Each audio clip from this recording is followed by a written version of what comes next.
नमस्कार, सुलगता सवाल देख रहे हैं आप और मैं हूं आपके साथ दिव्या सिंह। लोकसभा चुनाव के लिए पहले चरण का मतदान हो चुका है।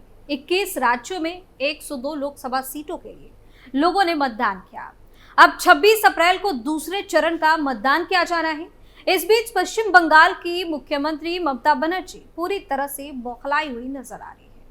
ममता बनर्जी का गुस्सा इतना बढ़ गया है कि बीजेपी के साथ साथ कांग्रेस और सीपीएम को भी नहीं छोड़ा और ये तक कह दिया कि बंगाल में कोई इंडिया गठबंधन नहीं है। वहीं दूसरी तरफ कांग्रेस ने ममता को खुला चैलेंज दिया है, जिसके बाद ममता का पारा और ज्यादा हाई हो गया है। पश्चिम बंगाल में ममता की बौखलाहट पर तमाम तरह के सवाल सुलग रहे हैं। बंगाल में क्यों बौखलाई ममता बनर्जी? क्यों कहा कोई इंडिया गठबंधन नहीं? कांग्रेस और सीपीएम पर क्यों भड़की ममता? ममता को किस बात का सता रहा डर? इन सवालों ने सियासी पारा हाई कर दिया है और ममता बनर्जी की टेंशन बढ़ा दी है। कुछ महीने पहले तक जिस इंडी गठबंधन को लेकर विपक्ष इतना ड्रामा कर रहा था, ये दिखाने की कोशिश हो रहा था कि हम साथ साथ थे, आज वो विपक्षी गठबंधन पूरी तरह से खत्म होता दिख रहा है। और ये किसी एक राज्य की बात नहीं है। अलग अलग राज्यों में सब अपनी डफली अपना राग अलाप रहे हैं और इसी गठबंधन के भरोसे ये पीएम मोदी को हराने का सपना देख रहे थे, लेकिन इनका ये सपना अब टूटता हुआ नजर आ रहा है। शायद यही वजह है कि ममता बनर्जी बीजेपी के साथ साथ कांग्रेस और सीपीएम पर भी भड़की नजर आ रही है। स्टोरी में आगे बताएंगे ममता को अधीर रंजन चौधरी ने क्यों किया चैलेंज, लेकिन सबसे पहले बात इंडी गठबंधन की। लोकसभा चुनाव के पहले चरण का मतदान समाप्त हो चुका है।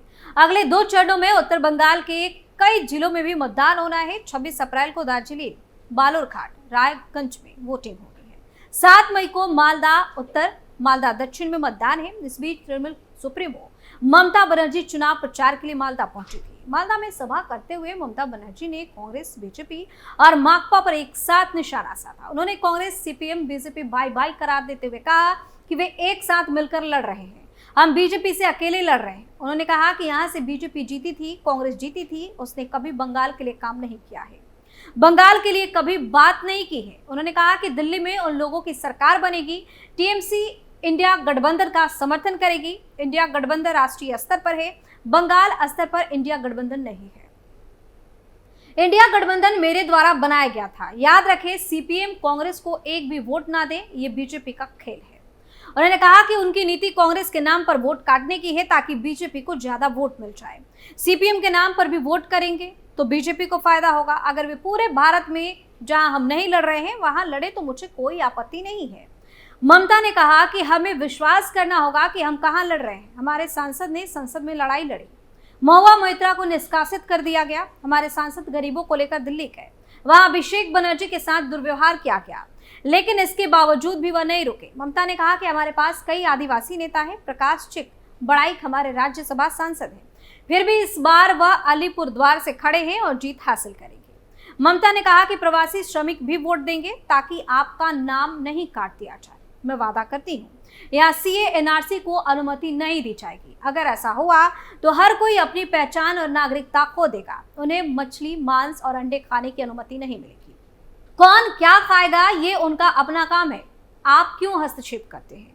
आयुष्मान भारत को लेकर ममता बनर्जी ने कहा कि अगर आयुष्मान भारत बनता तो केंद्र आधा पैसा देता और बाकी हमें देना पड़ता। सिर्फ 50 लाख लोगों को ही इससे लाभ मिलेगा। स्वास्थ्य साथी में 10 करोड़ लोगों को सेवा मिलती है। मुझे बंगाल में आयुष्मान भारत क्यों बनाना चाहिए?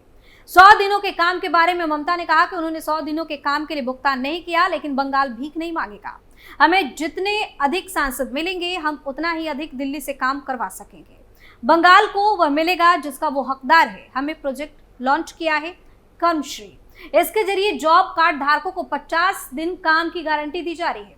कोई भी चाहे तो 60 दिन का काम कर सकता है। वहीं ममता ने चुनाव से पहले अलग अलग मीडिया में हो रहे सर्वे को फर्जी बता दिया। उन्होंने कहा कि किसी भी सर्वे पर भरोसा ना करें, सब बीजेपी के पैसे से हुआ है। उन्होंने कहा कि लोकसभा चुनाव में उन्हें 200 वोट मिलेंगे, नहीं मिलता है तो इस बार नहीं मिलेगा। वहीं कांग्रेस के नेता और सांसद अधीर रंजन चौधरी ने कोलकाता प्रेस क्लब में दावा किया कि यदि इस बार चुनाव हार जाते हैं तो राजनीति से संन्यास ले लेंगे। अधीर रंजन चौधरी ने कहा कि अगर मैं बहरामपुर में हार गया तो राजनीति से छुट्टी ले लूंगा। मैंने आज इतनी बड़ी बात कह दी, क्या ममता बनर्जी चुनौती को स्वीकार कर सकती हैं कि अगर बहरामपुर जीते तो जीतेंगी या हारे तो हारेंगी। बता दें कि ममता बनर्जी ने बंगाल में लेफ्ट कांग्रेस पर भी तंज कसते हुए उन्हें बीजेपी का दलाल बताया था। टीएमसी ने अधीर रंजन चौधरी के खिलाफ बहरामपुर से क्रिकेटर यूसुफ पठान को उम्मीदवार बनाया है। प्रदेश कांग्रेस अध्यक्ष और बहरामपुर से कांग्रेस उम्मीदवार ने कहा कि जिस तरह नीतीश कुमार विपक्षी गठबंधन इंडिया से पलटी मारकर पलटी कुमार बन गए, भाग गए, उसी तरह बंगाल की दीदी भी पलटी कुमारी बनकर भाग गई। वहीं पिछले 7 दिनों में 3 बार तृणमूल ने उनके आसपास प्रदर्शन किया। बहरामपुर में 5 बार के सांसद अधीर रंजन चौधरी को गो बैक के नारे सुनने पड़े। टीएमसी लगातार अधीर रंजन चौधरी का विरोध कर रही है। बता दें कि शुरुआत में कांग्रेस के साथ तृणमूल की सीटों के समझौते की चर्चा थी, लेकिन उस दौरान जहां अखिल भारतीय कांग्रेस नेताओं ने तृणमूल के प्रति नरम रवैया दिखाया, वहीं अधीर आक्रामक रूप से तृणमूल विरोधी थे। जब ममता बनर्जी ने यह स्पष्ट कर दिया कि उनकी पार्टी बंगाल में 42 सीटों पर अकेले चुनाव लड़ेगी, तो तमाम तृणमूल ने सोशल मीडिया पर प्रचार किया कि अधीर रंजन चौधरी के कारण ही यह समझौता नहीं हो पाया है, यानी कि पूरा ठीकरा अधीर रंजन चौधरी के ऊपर फोड़ दिया गया। अधीर रंजन चौधरी ने कहा कि ममता का मेरे साथ विवाद जो जाहिर है, क्या उन्होंने कभी कहा था कि अगर अधीर रहेगा तो वह इंडिया गठबंधन में नहीं रहेंगी।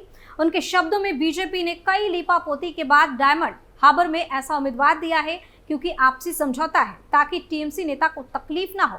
एक पूर्व मुख्यमंत्री हेमंत सोरेन जेल में है और एक मौजूदा मुख्यमंत्री अरविंद केजरीवाल भी जेल में है, लेकिन दीदी ने समझौता कर लिया ताकि खोका बाबू यानी कि टीएमसी के एक नेता हैं, उनको जेल न जाना पड़े। अधीर रंजन चौधरी ने कहा कि मैं उन्हें मुर्शिदाबाद जिले में एक भी बूथ लूटने की इजाजत नहीं दूंगा। अधीर रंजन को विशेष कार्य से कोलकाता आए हुए थे। सुबह अचानक प्रदेश कांग्रेस की ओर से प्रेस कॉन्फ्रेंस की घोषणा कर दी। यह भी बताया कि संवाददाता सम्मेलन में वाम मोर्चा के अध्यक्ष विमान बसु भी शामिल होंगे। विमान को अपने पक्ष में लेते हुए अधीर ने तृणमूल और भाजपा के खिलाफ एक साथ लड़ने का आह्वान भी कर दिया।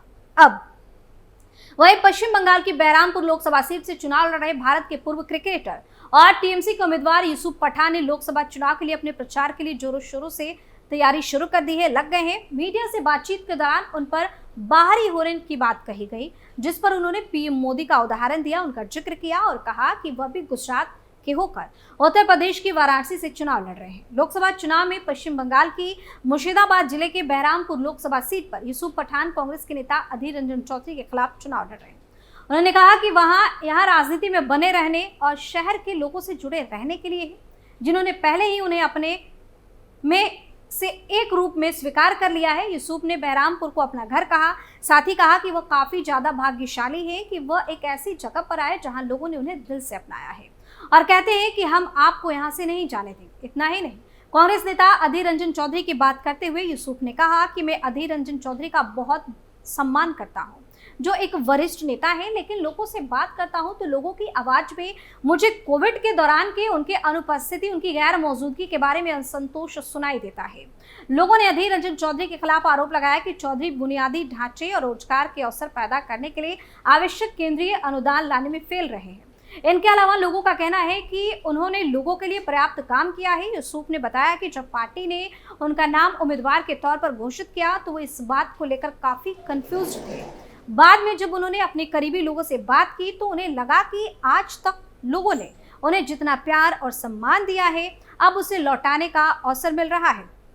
उन्होंने कहा कि मैंने लोगों से बातचीत करके ये पता लगा लिया है कि मुझे यहाँ से बहुत काम करना है। तो पश्चिम बंगाल में कांग्रेस और टीएमसी आर पार के मूड में नजर आ रही है और दिन पर दिन ये तल्खी बढ़ती जा रही है। सुरक्षा सवाल में आज का इतना ही। किसी और मुद्दे के साथ फिर से पेश होंगे, तब तक के लिए आप देखते रहिए कैपिटल टीवी। नमस्कार।